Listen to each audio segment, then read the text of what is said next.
And our next topic is Art Made for Destruction with Bhadrika Love. Do you want me to start? Okay. On your mark, get set, go.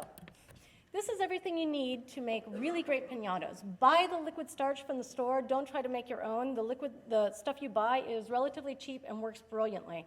And use just newspaper. I've tried to use other paper, and it doesn't work as well. The starch doesn't penetrate it, so it doesn't become brittle.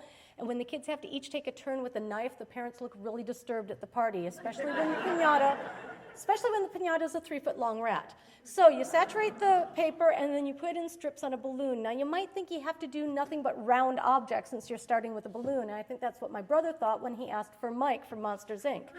But if you look at Mike, he's not really round. He's got the eye, the eyebrow, the cheeks, and those funky arms and legs, so how are we going to make all these other shapes? Well, by recognizing that wet things stick to wet things. So with the help of our friend surface tension, we can get the slide to move along. See how that piece of paper is sticking to the balloon up there at top because of the wet thing sticking. So you can make cones, you can make tubes, you can make practically any shape you want. If you make a little loop or a lump and put it on the surface of the balloon and then cover it with lots of thin strips, you can sculpt with paper into any shape you want. So you can end up with something like this horse. A large balloon for the chest and for the butt, and the rest of it is sculpted. The smaller picture at the top is to remind you what piñatas are for and to prove that my daughter did at one point like frou-frou purple dresses. She was so frou-frou that she asked for a fairy one year, and she even posed for it. The arms, the legs, and the torso are all long balloons, a regular balloon for the head. It has no feet because I was lazy, and as I told her, it has wings. It does not need feet.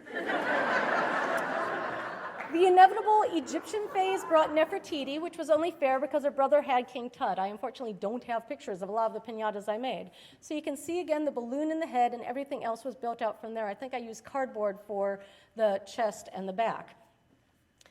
The star is 5 cones put around a balloon. What can I say?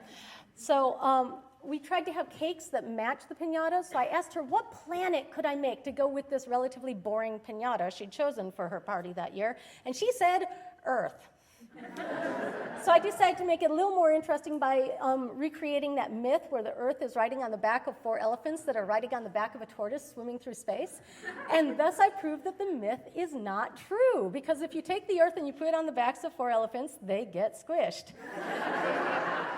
Now, the first piñata I made was this dragon, and when you get the body shape as perfect as that is, look at that tail. You cannot just paint it green. What you must do is cut out a couple thousand tissue paper scales and glue them on one at a time. No, I really did. It's not as bad as it sounds, though, because if you paint the surface with the starch, the tissue sticks right on, and then if you paint over it again, you get this beautiful surface, the color of the tissue paper. If it's a light color, you'll have to do many layers to cover up the newsprint, but don't do too many, or you end up with a fairy that you cannot break open because it's one solid piece of starch. So you should paint it white first, or get your children to like things that are golden, because gold tissue paper, while hard to work with, looks brilliant, and other colors go on it opaque so it can look like it's jewel encrusted. Now, to get more texture, you can layer different colors or different shades of the same color to get a textured look. Or if you don't paint it down and leave it flapping, depending on the shapes of the tissue paper you use, you can get various different effects and use them to make different kinds of animals. So you could have a snake with scales. You can have a furry, fluffy lion. You can have a goat with a smooth hide of a goat. Or if your son is particularly cruel and really into Greek mythology, you might end up needing to make all 3 in one piñata. I think at this point, the kids were pretty much trying to come up with some idea that I would not be able to make, though my son did have an honest interest in Greek mythology. The next one shows that you don't have to get the shapes exactly realistic. They're really kind of cubist looking, but once you get the triangular head on and the tongues, they look great.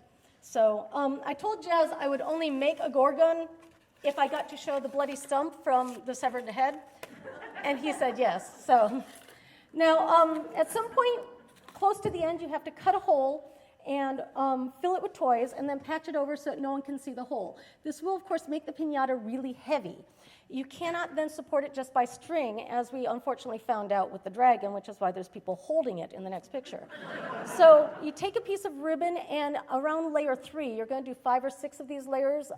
let them dry in between each one, you incorporate the ribbon into that layer so that it's held up really strong. It must be held up strong because the purpose in life of a piñata is to be beaten to smithereens by a pack of children. In our family, they also like to collect trophies. The reason why she's pretty much bald by the time she finally goes down is that every kid in the party was going for that single red snake. So, sculpt with paper, cover it with tissue paper, fill it with toys, and then batter it into lots of little pieces. And your reward will be that you know you helped the piñata achieve its ultimate goal in life, and you might even get a picture like this of a large Pegasus crapping out toys under your daughter's head.